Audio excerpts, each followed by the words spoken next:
Welcome to Conversations. I'm Muqtadar Khan, your host, and today I want to talk to you about a crisis that has developed, a diplomatic crisis between India and Iran.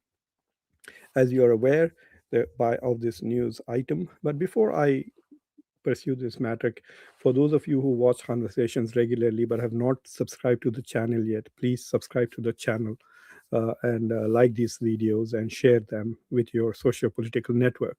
So, as you're familiar today, Iran fired on two Indian flagged vessels and forced them to turn around. One of them was actually a super oil tanker carrying literally mm, millions of tons, barrels of oil. And you can hear the voice of the discussion that is going on between the oil tanker of India and IRGC's boats, which hailed it. You can You see it. gave me clearance to go. My name, second. 1 second, let me remove this, and so you can listen to it now. You gave me clearance to go. You are fighting now. Let me turn back. So this is an Indian tanker that is. Sepa Navy, Sepa Navy. This That's the is name. Motor Angastan Marhadal. You gave me clearance to go. My name, second on your list. You gave me clearance to go. You are fighting now. Let me turn back. Sepa Navy, Sepa Navy. This is Motor. So that's the name of the oil tanker Sepa Navy on which Iran fired. Now, Iran did not hit the boats. Can you imagine? There would have been a huge explosion. Not only would that end any traffic through the Strait of Hormuz, but it could lead to an ecological crisis which would affect the entire region. There's so much oil in that oil tanker. So this has resulted in a crisis. And as a result of that, the Ministry of External Affairs of India summoned the Iranian ambassador, and obviously, this is a very formal expression of this, shall we say, unhappiness or discontent with your diplomatic partner. And this is the message issued by the Ministry of External Affairs of India. It says the ambassador of the Islamic Republic of Iran in New Delhi was called in by the Ministry of External Affairs for a meeting with Foreign Secretary this evening. I mean, this is a very soft expression. Was called. They didn't use the word summoned, for example. So India is being very gentle in, but the very act of calling the ambassador is a foreign way of is a foreign policy and diplomatic way of formally expressing some kind of discontent. During the meeting, Foreign Secretary conveyed India's deep concern at the shooting incident earlier today involving two Indian flagged ships in the Strait of Hormuz. He noted the importance that India attached to the safety of merchant shipping and mariners and recalled that Iran had earlier facilitated the safe passage of several ships bound for India.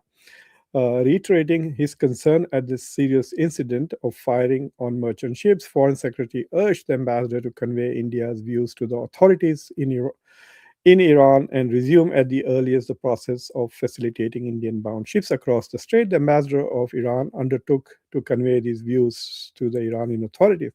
What is interesting to me from this is as to how softly India has handled this. But why did India have to choose this formal way of expressing? So, for example, why didn't Dr. Jaishankar pick up the phone and call Abbas Arakchi, or Prime Minister Modi call the president of Iran? They have done this in the past. And in fact, in the past few weeks, India has conveyed this impression that there is a constant discussion between Dr. Jaishankar and his counterpart, Abbas Arakchi, Dr. Abbas Arakchi of Iran. And then Prime Minister Modi also spoke with the president of Iran a couple of weeks ago. So the message that was being conveyed to us was, oh, India is maintaining a strategic autonomy, even though it stands with Israel. And Prime Minister Modi went all the way to Israel just 3 days before the war starts and said that with full conviction, I say that India stands with Israel. And so while India has formally taken sides with Israel and the United States in this, because India has not condemned either Israel or the United States for attacking Iran, a sovereign state in violation of the UN Charter, which India wants to uphold by becoming a permanent member of the UN Security Council. So India says that, oh, we believe in international law, we believe in multilateralism. Multilateralism means appreciating international institutions, international norms, international law. Since India believes in all of that, then why did it not condemn either the US or Israel for breaking international law by attacking Iran unilaterally with no sanctions from the UN Security Council on this particular issue? Not only that, India said nothing about the school where over nearly 160 to 180 young women, children were killed, young girls, by US and Israeli attack, which is a war crime. India did not condemn the US or Israel for the attack on many other installations like high schools, universities. These are all war crimes that the US and Israel are committing. And all India says is, oh, we should keep the Strait of Hormuz open, and then criticized Iran on more than one occasion for shutting the Hormuz down. Even now, India says that we need to keep the Strait of Hormuz open, but right now, the Strait of Hormuz is closed not just by Iran, but also by the US. So Donald Trump has blockaded the Strait of Hormuz, and India has said nothing about it. India is mum. When it comes to the war crimes and criminal activities of the United States or Israel, India has nothing to say. Not a word, not a peep. There's much talk about India maintaining a strategic autonomy and etc. So why isn't it critical? Does India think it is justified to attack Iran?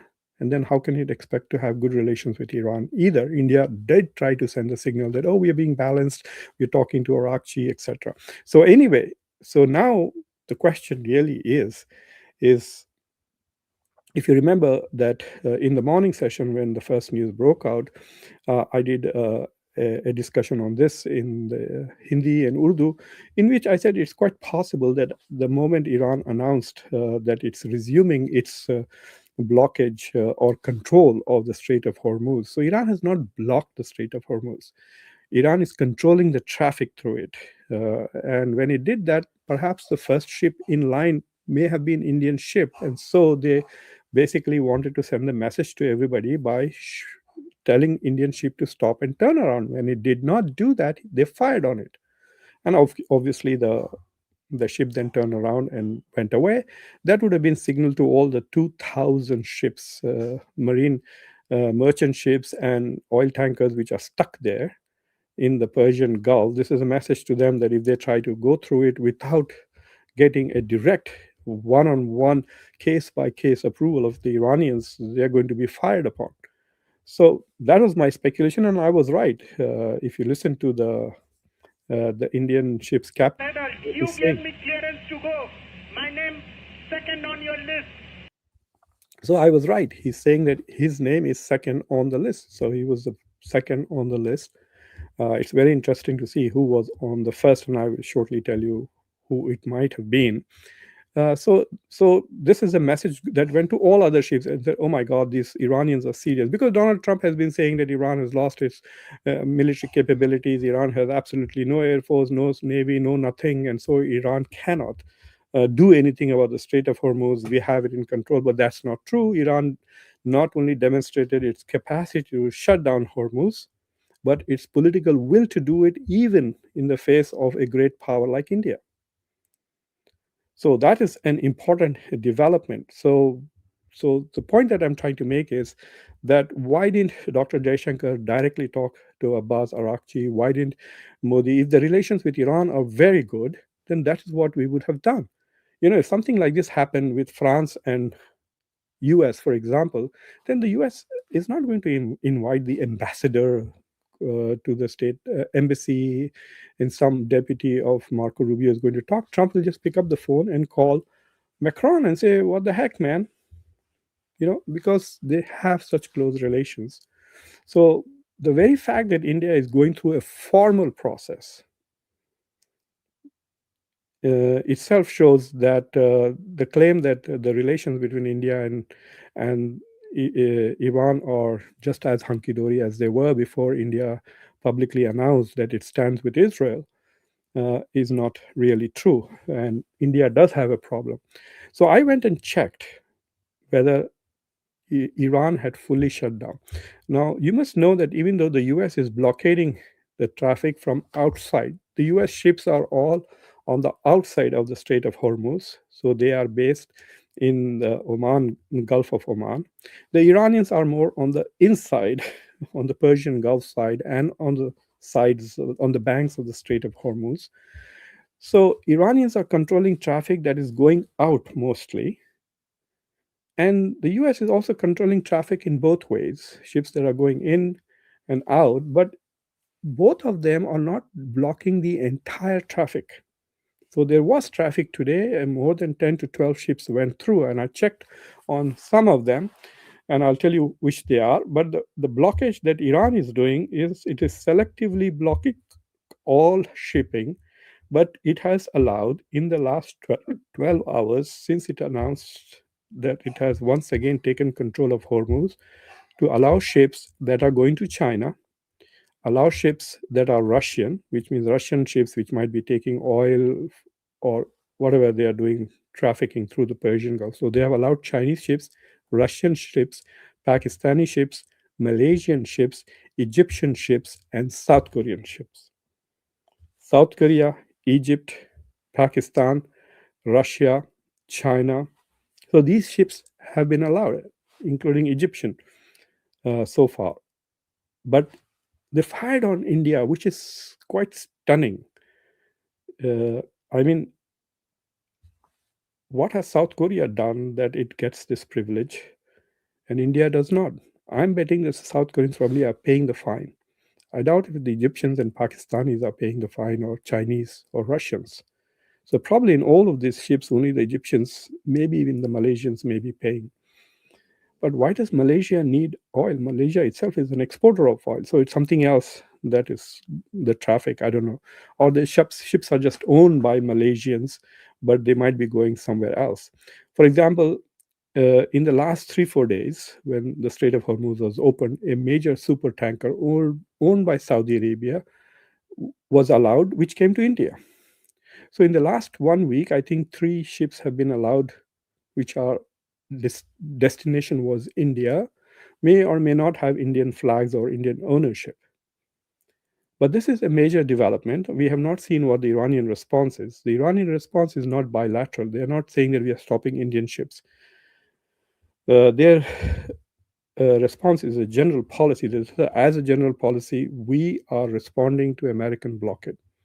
So what happened to Indian ships is not because Iran is blocking India, it's because US is blocking Iran. And if India wants to complain, it should complain to the US, which India will not do because it is afraid of upsetting Donald Trump. One of the countries that has turned out to be so afraid of the US has been, and now as the news is coming clear that Donald Trump is not coming to India this year, there were all these plans that he would come last November. It didn't happen. Then they said he will come for Quad. India's entire presidency of the Quad is over. Now it's Australia, and nothing happened. So Australia has told India to continue with it, and so India in May is going to have the heads of state meeting where Donald Trump said he's not going to India and he's sending Marco Rubio instead of the head of states. So let us see if the Japanese Prime Minister, the Australian Prime Minister, and Modi attend with Marco Rubio or not, or India reduces the Quad summit from that of heads of states to just foreign ministers. We will see what happens. But it's very clear that Trump is not coming to India in May. He's going to China in May around 14, 15. In fact, there was some news that he wants to go to Pakistan now if the ceasefire deal is negotiated. He might actually go to Pakistan to finalize the deal. But he's not coming to India. I don't think he will go to Pakistan, but we'll see what happens because the chances of this deal coming through seems to become less and less likely, even though the chances of the US resuming a war. One indication that Donald Trump is very serious about the ceasefire was the Truth Social post in which he told Israel to stop bombing Lebanon, and he used the word Israel is prohibited from attacking Lebanon because the Iranians are concerned that as long as Israel continues to attack Lebanon, there cannot be a ceasefire. So Donald Trump is trying his best to maintain ceasefire, but he's also jeopardized it by trying to blockade Iran. And the reason why he's blockading Iran is because he's under this pressure to make sure that he does not look as if Iran is profiting from his foreign policy decisions. One of the critiques that the Republicans and the right wing people have made of Obama and his agreement, the JCPOA, which was signed in, I think, 2015 between Obama and Iran, US and Iran under Obama, was that Obama gave a lot of money to Iran. Obama did not give a lot of money to Iran. Uh, Obama allowed Iran to take the money that America had seized, which belonged to Iran. As of now, for example, there are about $5 or $6 billion that belong to Iran, which are frozen in Qatar, which is being negotiated. And Donald Trump is perhaps going to allow that for the Iranians to draw that money out of Qatari banks. There's also this discussion that Donald Trump is willing to pay Iran $20 billion to get back the enriched uranium. So these proposals are floating around and discussions are still going on. And there was all this chatter about Asim Munir, who went all the way to Tehran and met some of the leaders there. And I think he also met with the office of the Wilayat al-Faqih, the Ayatollah Khamenei, the supreme leader. And there was talk that he would come back to Washington with some counteroffer from Iran, and we don't know what has happened about that. I don't even know whether Asim Munir has come back from Iran after spending 3 days in Tehran to US, or has he gone back to Pakistan. But nevertheless, this is a very serious development between India. So what India did was, I don't know whether to call it escalation, a diplomatic escalation or not. But to me, what is interesting is that India made it a formal process. India has gone through a formal process of talking to the Iranian ambassador rather than just picking up the phone and calling Abbas Arakchi. So if India had great relations with this country, why would you not do that? You know, it's like saying that it's like saying you want me to come on your show, and so you just pick up the phone and call me and say, Dr. Muqtadar, I have this show. Would you like to come on my show? And if I say yes or no, if I say no, there's a formal process. You have to send me a formal email and there's a form that you have to fill. Then that shows that we are not good friends, right? So the fact that India is going through a formal process shows that something has happened, which shows that India-US relations are not that chummy. There's a lot of anti-Iran rhetoric going on Indian media, especially central media. A lot of abusive anchors saying negative things about Iran, abusing Iran's foreign minister, people who are very close to the Modi point of view and to the BJP. And the Iranian embassy in consulate in Hyderabad has taken note of it and has responded. That happened just 24 hours ago. So I don't know if there's any connection between that and the firing on this Iran. And it is very clear that Iran has downgraded India, and India is not in the same, from an Iranian point of view, India is not on the same level as Malaysia, South Korea, Pakistan, Egypt, China, and Russia, whose ships are sailing in spite of it. And what's also interesting is that these ships are not only just going through the Iranian blockade, they're also going through the US blockade.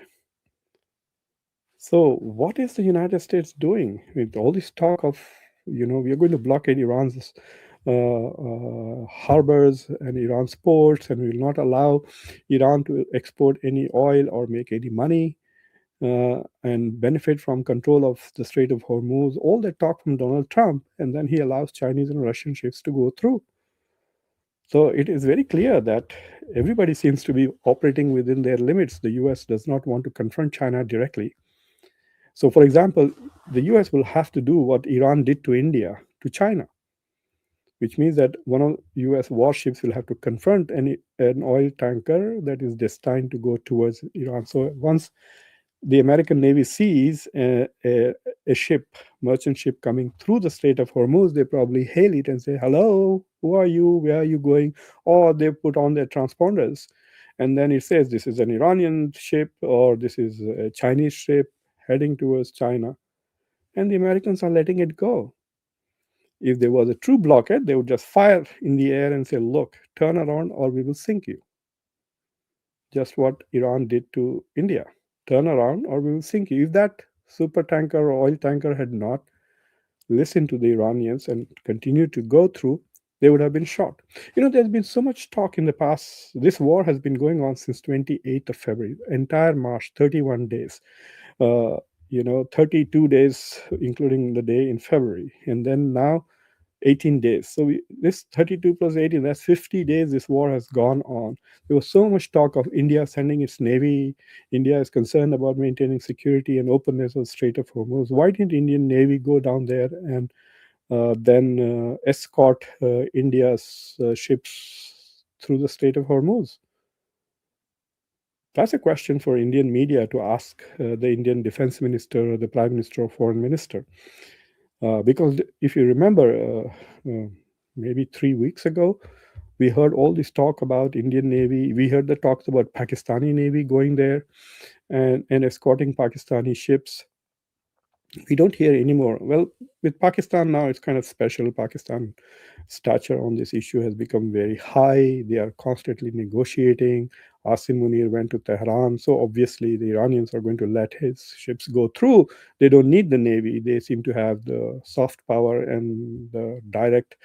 They are in a very enviable position. So all of these negotiators, Egypt, Turkey, and Qatar, for example, even though none of Qatari ships are being allowed out or in, are part of the negotiation. So there are basically the four negotiating teams, to some extent, sometimes Oman, sometimes Qatar, but Egypt, Turkey are also playing a role. But the most prominent role is being played by Pakistan, so they are enjoying some benefits from that particular stature. So now the ball is in the Iranian court, and we will see how they respond to India. And so India has requested, if you read the Ministry of External Affairs position, this is he noted the importance. This is Misri, India's secretary. He said he noted the importance that India attached to the safety of merchant shipping and mariners, and recalled that Iran had earlier facilitated the safe passage. In the entire 50 days, about 15 total ships heading towards India have been allowed. So roughly one every 3 days, bound for India. Reiterating his concern at the serious institute of firing on merchant ships, Foreign Secretary urged the ambassador to convey India's views to the authorities in Iran and resume at the earliest the process of facilitating India-bound ships across the strait. So this is the thing. So the Iranians, the ball is in Iran's court. There's no threat, nothing that is attached to the, at least in the Ministry of External Affairs public statement. If they made any threats privately, we don't know of it. And the Iranians haven't said anything about it yet. So it's up to the Iranians. Either they allow the ships to come through. Tomorrow we will know. If they allow Indian ships, then okay, there has been some impact of this particular démarche by India. Or the Iranians will say no. Until the blockade is not lifted, we will not allow your ships. And then the ball will be in India's court. Will India reach out to the United States and say, what you're doing is also illegal. You are also blocking traffic.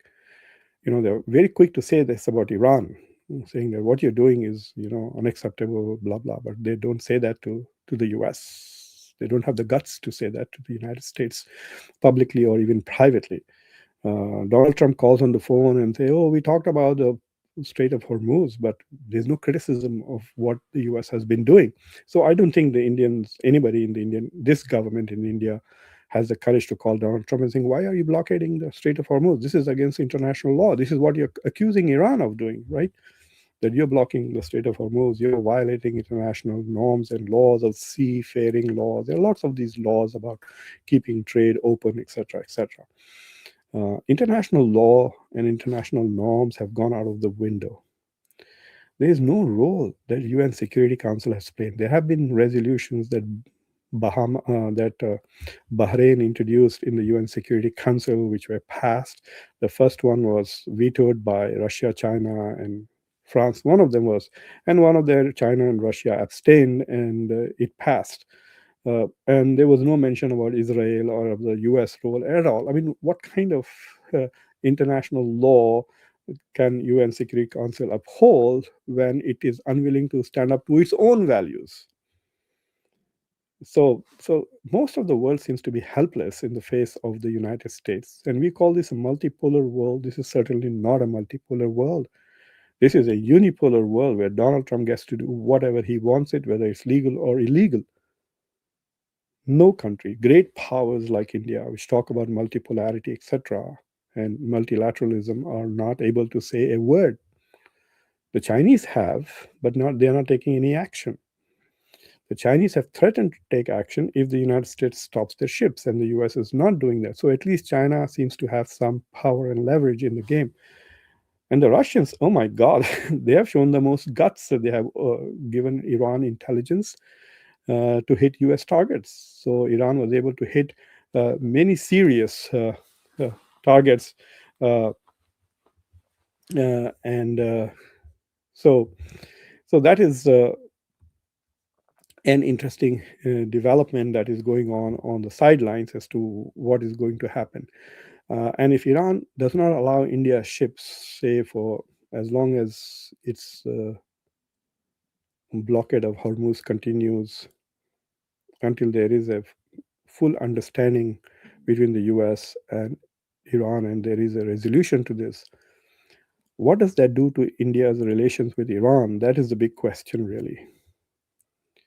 And in order to understand that fully, we also need to understand what happened to. We didn't have the time to make an assessment of what was the impact of Modi's speech in Israel, saying with full conviction we stand with Israel, just days before Israel was going to attack Iran. What did that speech do to US, to India Iran relations? How could they be normal? How could they be normal? Imagine this. Imagine what's happening in Operation Sindoor. And one day before Operation Sindoor, if some country's head of state went to Islamabad and said, with full conviction, I say that I stand with Pakistan, what would India's relations be with that country?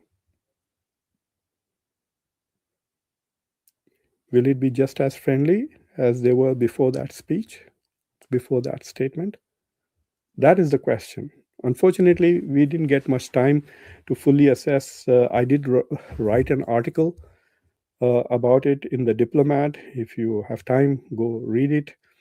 And I can share a link to that if I can find it as we seek. Yes, I found it. I will share the link now with you. You can go and read my article. This was published on February 26, actually within 24 hours of Prime Minister Modi giving his speech in Israel.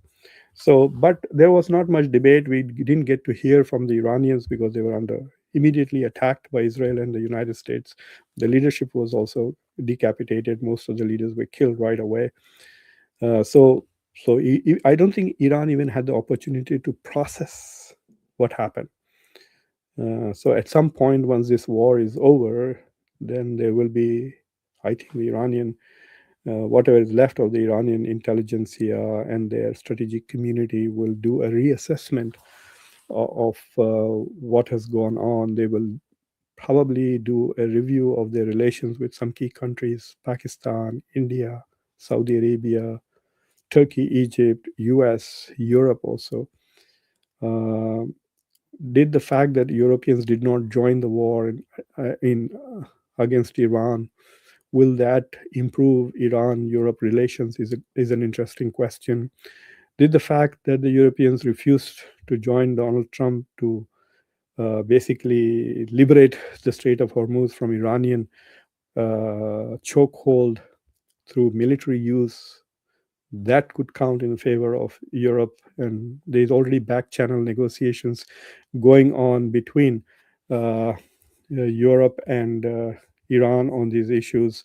Will that carry some weight when the Europeans come after the war to try and negotiate with Iran to keep the Strait of Hormuz open and free because they're worried about the the toll that Iran wants to impose of $2 million per ship? It's going to raise the cost of gas, and it's going to raise the cost of insurance. A lot of it's going to hurt many economies, including European economies, and especially the economies of the global south. So there will be a lot of reassessments, I think, from an Iranian perspective. I mean, the United States is also rethinking a lot of its relations. So you can see that it is rethinking its relations with India. They have completely downgraded Quad. If you remember 22, 23, 24, there's every few months there used to be this hype. India, US, India, US, India, US. Joe Biden asks for Prime Minister Modi's autograph for his granddaughter. The Prime Minister of Australia says to Modi, "You are the boss." And there was all this so much of chatter about the great importance of India in the eyes of the West. And now suddenly all that has gone. There's no 2x2 meeting which were happening every year. 2x2 is the Secretary of State and Defense Secretary, or now Secretary of War, or Foreign Minister and Defense Minister. So there were those meetings that were going on during the Biden administration. None of that has happened. The foreign ministers quad meeting, the last meeting was when the Trump administration was uh, confirmed. On the same day that Secretary Rubio was confirmed as Secretary of State, he met with Dr. Jaishankar and the other foreign ministers of Japan and Australia for the first Quad summit. I think one of the first things he did was to have the Quad summit, but since then nothing has progressed. So yes, there's a reassessment going on from the US point of view, especially with NATO. There's so much chatter of the United States withdrawing from NATO or downgrading it. Anyway, what the US has done so far has made its membership in NATO less credible. Europeans are less willing to trust the US and its promise that US will defend Europe if it is attacked. So yes, there's going to be a lot of reconsiderations and recalibrations of foreign policy after the war. But this particular development is very important because it is going to affect India's so-called multi-alignment policy. That see, in moments of peace, if India says that I'm friendly with Bhutan and I'm friendly with Nepal, fine.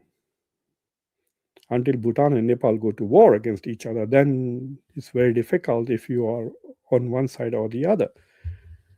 So until now, India got away with by saying that, oh, we have great relations with Arab countries, and we have 1 crore Indians working there, blah blah blah. Even in Iran, we have Chabahar port. Now that is gone. It was the alternative, India's answer to China's Gwadar port in Pakistan. So if Donald Trump even has good relations with Iran and lifts sanctions, will that mean automatically will India have access to Chabahar port?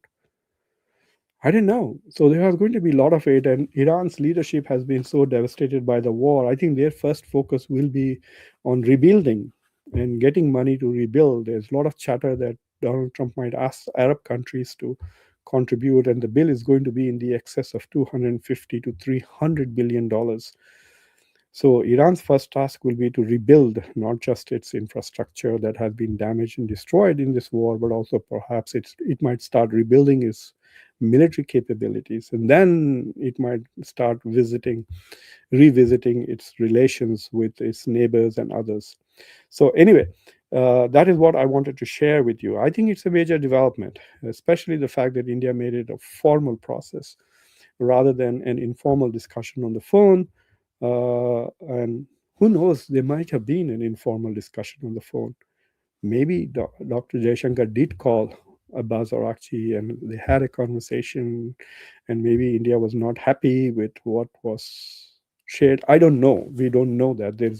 I'm just speculating on this. So there was an informal. If it was resolved, then we would not know that, right? So that's one of the problems uh, when you are relying on OSINT, which is open source intelligence. I don't have access to closed sources, secret sources. So that is where we are. And thank you for watching Conversations. Please like this video, press the bell icon. Don't forget to share it with your socio-political network. I'll be happy to take a few questions if there are any interesting questions. Manish Chaudhary, good morning to you. Uh, My messages, Bebar says my messages are deleted by YouTube. I don't know. Maybe you are violating any some of their principles. I hope if your language is good and you're not using bad words, then I think YouTube will not ban them. I don't know why. I have not seen your messages, so I can't tell you why YouTube is banning your messages. This message of yours is visible. I can see it. I am sharing it. Baybars 3138. Uh,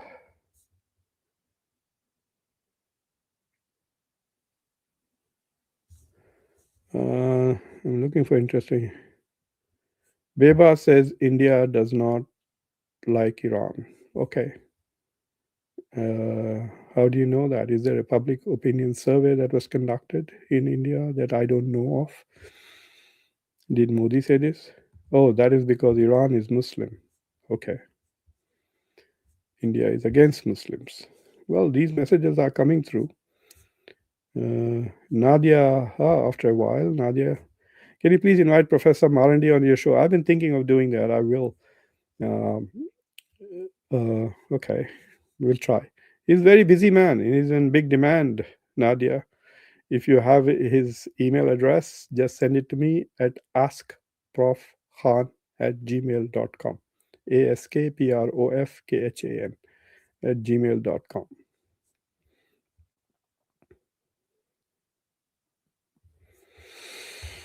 Yes, there is very clear indication that people are playing the stock market. There was this exposure of Pete Hexet's dealer trying to take advantage by short selling oil. So yes, it's very clear that people are. I hope the U.S. government, this government obviously is not going to investigate this, but the next Department of Justice investigates and sees if there are. It should be very easy. You know, there was a $580 million of betting on the stock market just before something Donald Trump said or did about the ceasefire. But I'm convinced that a lot of people close to the administration must be making money. So, for example, when Donald Trump said, "Oh, we have ceasefire," the stock market shot through the roof. We had like 900 points up on Dow Jones index. The S&P index reached the highest point ever in history. The price of oil went all the way down into the 80s. And then when Iran came back in response to the US blockade of Iran with its control of Hormuz, then the oil prices are back up in the 90s now. Let me just check what the Brent oil price right now is. Uh, it's at 91, so it has gone up. It had gone a little higher. Yeah, it's at 91, and it had reached 95 just 2 days ago, and then dropped to. It went down all the way to 86, and now it's back up to 91. That's a lot of margin and profit to be made right there, and also a lot of damage to developing countries.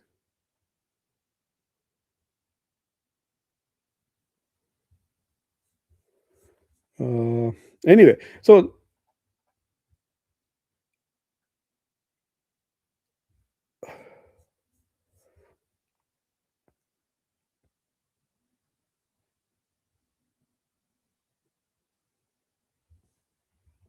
I hope so too. I hope so too, Javed, that people can then go to Bangladesh and live safely rather than live in these states where even the chief minister uh, tells people to attack its own citizens, not pay them full amount. If you negotiate 5 rupees, pay them only 4 rupees. These are the things that the chief minister of Assam has been saying, and he's openly, pointed guns and made videos of him trying to kill Muslims. Yeah, forget about Muslims. Even Indians, nobody wants to live in India. Apparently, they're just running away. In America, we have now 800,000 illegal Indians. And they say it is Amrit Kal in India, but they're migrating out like crazy everywhere. They're just going anywhere but India. And these are also upper caste Hindus. This is not just Muslims who are running for safety. Even Hindus are leaving the Hindu Rashtra for a better life in a non Hindu Rashtra. It's very sad. Rohit Narang, hello, how are you? Good evening, sir. Off topic. Recently, there was an incident of unknown gunmen in Pakistan, and recently, Canada police has also warned Sikh activists against threat to their lives. I did not follow that. I'll take a look at it and get back to you. I'm just focused right now on the war. The geopolitics of it is the main thing that's going on, and you know, it's like saying that cricket World Cup is going on, and you're asking me a question about a match between Colombo and Patna, some club cricket match. So yeah, I find it very interesting how some people just focus on some, but nevertheless, I'll take a look at it if there's any geopolitical implications for that. Um, but anyway, thank you for watching Conversations. Until next time, I'm your host, Muqtada Khan. Take care. Bye.